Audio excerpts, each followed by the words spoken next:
అండి అందరికీ నమస్కారం. Welcome to my channel happy couple logs 143. నా ఛానల్ సబ్స్క్రైబ్ చేసి సపోర్ట్ చేయండి ప్లీజ్ అండి.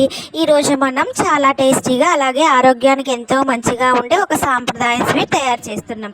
అదే ఏంటంటే మనం పొట్టు మినపప్పుతో చక్కగా మినపప్పు పాయసం అనేది చేసుకుంటున్నాము. ఇది మన తెలుగు ఇళ్లలో చాలా కాలంగా చేసే ఈ రెసిపీ రుచితో పాటు మనకి చాలా ప్రోటీన్లు and then iron, next delivery అయినాక చక్కగా నడుముకి బలం, మన ఆడవాళ్ళకి నడుము బలం, చాలా ఎనర్జీ కూడా ఎక్కువగా ఉంటాయి. అందుకే ఇది పిల్లలకి పెద్దలకి ఎవరికైనా సరే ఈజీగా డైజెస్ట్ అవుతుంది అండ్ చాలా ఆరోగ్యం కూడా. చక్కగా నేనైతే కనుక ముందే మినపప్పును అయితే చక్కగా వాష్ చేసేసుకుని కొంచెం ఎండలో పెట్టేసుకున్నాను. ఆ తర్వాత చక్కగా ఆరిపోయింది కదండి. ఆరిపోయిన తర్వాత చక్కగా బాండీలో అయితే వేసుకుని చక్కగా ఇట్లా ద్వారగా అయితే వేయించుకున్నాను. అప్పుడు ఏగుతుంటే వస్తుందండి, అసలు అది ఉత్తి మినపప్పు తినాలనిపిస్తుంది. అలాగే నేను మా హస్బెండ్ కూడా కొంచెం మినపప్పు తినేసాము. చక్కగా కరకరలాడుతూ చాలా టేస్టీగా ఉంది. ఈలోపు వాటర్ అయితే బాయిల్ అవ్వడానికి అయితే పొయ్యి మీద పెట్టేసుకున్నాను. ఈలోపు బాయిల్ అయ్యేలోపు నేను చక్కగా మినపప్పు కూడా చక్కగా మెత్తగా ఫైన్ పౌడర్ అయితే చేసేసుకుని దీన్ని చక్కగా మీరు కావాలంటే పక్కన రాగి పిండి అవి కలుపుకుంటాం కదండి, పక్కన వాటర్లో ఇట్లా కలుపుకుని అట్లా వేసుకుంటే మీకు ఉండలు కట్టకుండా ఉంటాయి. నేనైతే మా ఇద్దరికి కొంచెమే కాబట్టి నేను అట్లా డైరెక్ట్గా వేసేసుకున్నాను. అండ్ దాన్ని అట్లా వేసుకున్న తర్వాత నాకు ఉండలు కూడా కట్టలేదు.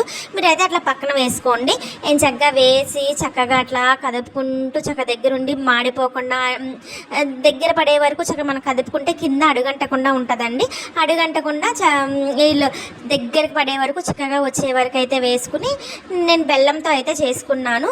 మీ బెల్లం చక్కగా నాకు ఆల్రెడీ కొంచెం పాకం పట్టింది ఉంది. దాంట్లో ఇంకొంచెం బెల్లం యాడ్ చేసి అయితే దగ్గరికి వచ్చేసిన తర్వాత చక్కగా దీంట్లో వేసేసి చక్కగా దగ్గరికి వచ్చిన తర్వాత నేను బాదం పప్పునైతే తురిమాను. బాదం పప్పును తురిమి అది కూడా పైన కొంచెం అట్లా వేసుకున్నాను. మీరు కావాలంటే కనుక దీంట్లో పాలు వేసుకోవచ్చు, కొబ్బరి పాలు వేసుకోవచ్చు. కొబ్బరి కూడా తురిమింది ఉంటే పచ్చి కొబ్బరి చాలా బాగుంటుందండి. అండ్ దెన్ బెల్లం కూడా ఇంకొంచెం బెల్లం కూడా మనకి యాడ్ అవుతుంది. మీరు అట్లా చేసుకోండి. నేను జస్ట్ ఇంట్లో ఉన్న ఇంగ్రీడియంట్స్ మినపప్పు అండ్ దెన్ బాదం పప్పుతో అయితే అట్లా చేసేసాను. మీరు పచ్చి కొబ్బరి వేసుకోవచ్చు, పాలు వేసుకోవచ్చు, పచ్చి పాలు పోసుకోవచ్చు, అట్లా వేసుకొని చేసుకోవచ్చు. ఇంకా జీడిపప్పు, కిస్మిస్ మీకు ఏం కావాలంటే అవి వేసుకోవచ్చు. నేను బాదం పప్పు అయితే వేసుకున్నాను. చక్కగా తురిమేసి వేసుకున్నాను. చక్కగా వేసేసుకున్న తర్వాత దగ్గరికి వచ్చేసిన తర్వాత అయితే మేము సర్వ్ చేసుకుని చక్కగా తాగాం. ఇది కాళ్ళు లాగుతున్న బలము విగ్గా అనిపించిన మనకి చాలా పిల్లలకైనా పెద్దవాళ్ళకైనా నడుముకి బలం చాలా మంచిదండి.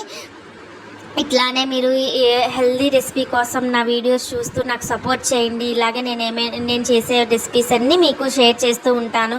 నా ఛానల్ కాస్త సబ్స్క్రైబ్ చేసి సపోర్ట్ చేయండి ప్లీజ్ అండి.